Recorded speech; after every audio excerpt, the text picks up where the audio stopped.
चला तर बघूया प्रेझेंट टेन्स मध्ये टू बी चे वर्ब कसे वापरतात। टू बी चे वर्ब म्हणजे एम, इज, आर।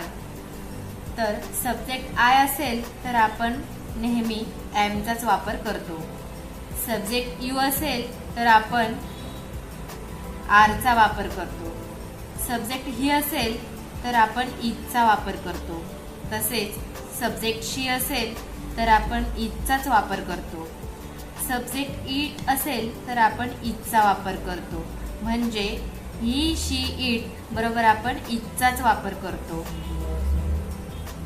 वी असेल तर आपण आरचा वापर करतो आणि सब्जेक्ट दे असेल तर आपण आरचाच वापर करतो। जर सब्जेक्ट सिंग्युलर असेल तर आपण इजचा वापर करतो आणि सब्जेक्ट प्लुरल असेल तर आपण आरचा वापर करतो। आय होप की तुम्हाला समजलंच असेल एम,